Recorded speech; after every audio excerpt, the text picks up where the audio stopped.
The Mandalorian Chapter 13, The Jedi has arrived. Hey everyone, my name's Captain Jack and welcome to Star Wars Now. We're here today discussing the brand new episode and the 5th episode of Season 2 of The Mandalorian. It is fantastic, there is a lot to unpack, a lot to talk about, but before we do go any further, spoiler warning, we'll of course be discussing the episode in full detail, so if you don't want to be spoiled, do not watch this video until you've watched the episode. Before we do jump into today's latest developments in the Star Wars universe, including discussing Chapter 13 The Jedi, make sure to hit that subscribe button if you are new around here. You can also follow myself and Star Wars Now via social media, where we're always talking about the Star Wars universe and the many new developments that are coming to it. Okay, with that out of the way, let's jump into the juicy details. Ahsoka Tano. Finally, the moment we have been waiting for, Rosario Dawson has shown up as Ahsoka Tano in The Mandalorian. Now, the way this episode was structured for Chapter 13, the 5th episode of Season 2, I didn't expect it to turn up within the first 5 minutes. I thought we was going to get one of those almost cliche scenes where Din Djarin, the Mandalorian, travels to the planet, he starts a quest, and then she pops up in the background. A bit like how Bo-Katan appeared, She didn't appear in the first 5 minutes, she showed up when she was sort of needed to show up. Meanwhile, we're already introduced to Ahsoka Tano's mission on the planet of Corvus, which is very interesting. It's an interesting mission, and when you look at it in a deeper understanding, it's something Ahsoka Tano would actually get involved in doing. And yeah, I kind of liked it, to be honest. The lightsabers, fantastic seeing those. They looked really, really well. Now, of course, this was on the planet of Corvus, the city of Caladan, or it's called a village at one point. Whether it's still the same city, not entirely sure, but it is really interesting to see how this episode portrayed. There is a lot to unpack from this episode, and I think I'm going to have to make quite a few videos discussing certain topics. First up, let's talk about big name drops. Ahsoka Tano is obviously on a quest of her own, one that's separate from the Mandalorian, and one that's not involved with Moff Gideon at all, or maybe involved with Moff Gideon. She is searching for Thrawn. That being Grand Admiral Thrawn, previously seen in Star Wars Rebels, where he eventually got lost in some dark space area after, the Battle of Lothal, or the second Battle of Lothal. Now, Grand Admiral Thrawn, if you don't know him and you've not watched Star Wars Rebels, he's quite an important character for Star Wars Legends. Grand Admiral Thrawn in Legends came back from the Unknown Regions and led a conquest into the New Republic and basically took on the New Republic and acted as a primary aggressor for them for quite some time, up until he was murdered by his bodyguard Rook.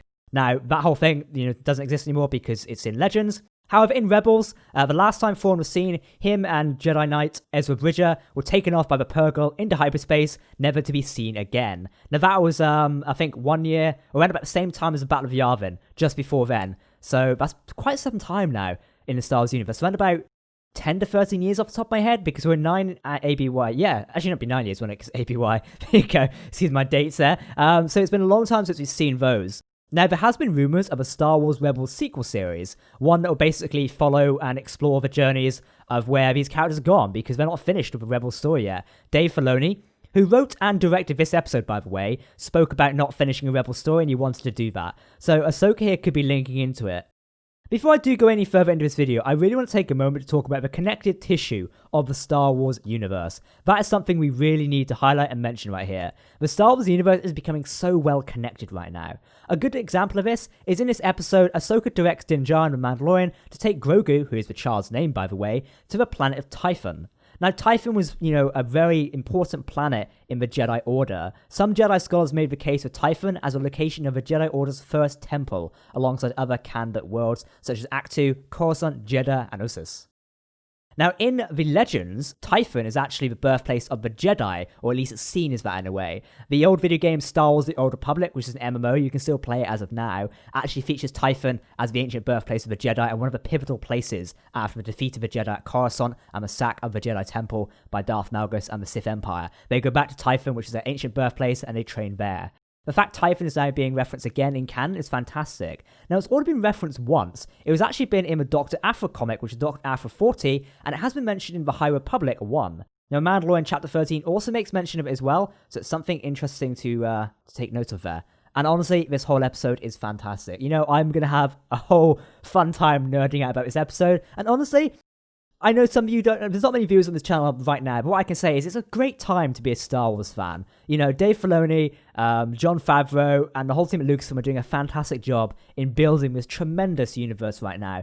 Really, honestly, watching this episode, it's kind of emotional in a way to see everything connecting together. It really is a great time to be a Star Wars fan. I'm glad I'm such a big fan of it right now. I'm here leading Star Wars Now. Honestly, it's fantastic. Okay, so back to talking about this episode before I get sidetracked in being a massive Star Wars fanboy, because let's be honest, we all are here. This episode obviously featured Din Djarin going to Ahsoka Tano in order to train the child, aka Grogu. Now, Ahsoka obviously does her best to, connect with the child in a way, typical how most Force-sensitive beings do. They connect with each other. That is kind of a gist of the Force in a way. A lot of beings connect with each other. Now, she tries connecting with him, but it's kind of obvious to her that, the child has a connection. I'm still going to call him a child. The child has a connection to Din Djarin and sees him as a father. Therefore, she refused to train him, because this reminded her of a former master, Anakin Skywalker. And we all know how that went, and Ahsoka all knows how that went. I wonder if Ahsoka knows, what happened to Darth Vader and the Emperor. Presumably people knew of it, but I wonder if, what her reaction was when she heard, the death of Vader. That could be something really interesting to explore. Maybe a comic would do that at some point. I'm not entirely sure. It could be really interesting. But yeah, she refused to train him, and she directs him to Typhon, after they solve this whole quest on the planet of Corvus, which is kind of interesting. This planet involves, fighting a magistrate who has taken over this town. Now, the magistrate, they are played by Diana Lee Insolenti, who plays Morgan Elsbeth.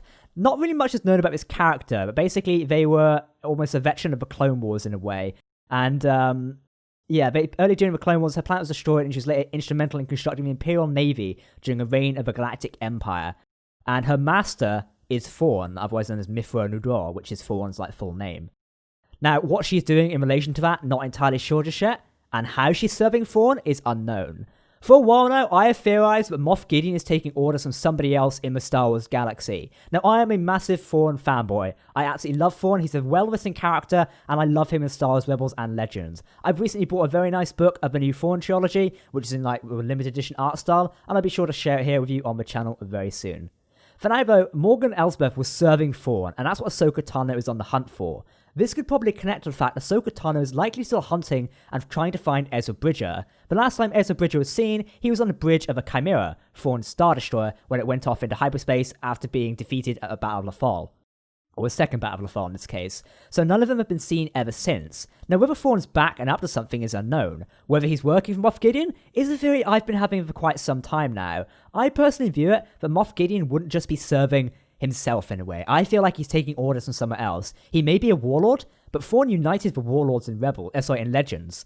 That is something to take into account there. Thrawn united the Imperial warlords and waged a giant conflict against, the New Republic. This could be something we see again in Star Wars. If they're taking the Heir to the Empire trilogy and bringing it forth in Star Wars canon, even more so than they already have, I am all for it. And please, Dave Filoni and Jon Favreau, make it so. Honestly, yes, that is a Star Trek reference. Get over it.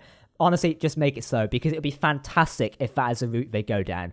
I would love it. Like I say, there's so much to unpack with this episode, so much to talk about. I mean, hell, we had HK droids in this episode. HK-87 assassin droids. They have been seen in Star Wars before. It's HK-47 droids, sorry. They were previously seen in Star Wars The Old Republic, which is an older model, and they were seen before. We also saw Michael Biehn's character, who was some sort of just hired mercenary. Great to see him, though. I kind of liked that, so it was nice to include here. Honestly, the combat as well. We must talk about Ahsoka Tano's lightsabers. The lightsabers look fantastic in live action. Now, I wasn't overly shocked on Ahsoka Tano's appearance in live action, but I think that's due to the fact it's going to take me some time to get used to it. For the last 10 years, we have seen Ahsoka Tano in animation. From Star Wars The Clone Wars to Star Wars Rebels and then Season 7 of The Clone Wars. We've seen her there. However, we've not seen her in live action before, so Rosario Dawson's appearance of her is new to us. It will take some getting used to. However, I do like it. She fits the role, and obviously this is an aged Ahsoka as well, so it's going to look different. She is going to look different and aged, but I quite like it. The lightsabers as well, they do look fantastic. I kind of wish she had her Crayola Staff of Destiny, which, is one that ties in with Rebels in a way. Unless the ending to Rebels now ties into that. That's interesting. We should look at that, because at the end of Star Wars Rebels, Ahsoka Tano is clutching a metal staff. Now, could that be the Beskar staff, which is given to, or Din Djarin gives back to her because he doesn't take it in a way? That's something interesting. It doesn't look like the same thing. She travelled to the far of matching clothing and her staff.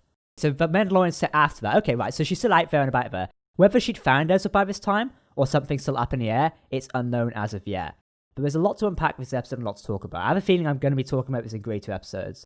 But really, it's a round up this review so I don't go ranting on for days, because I really could talk about the Star Wars universe and this episode for days.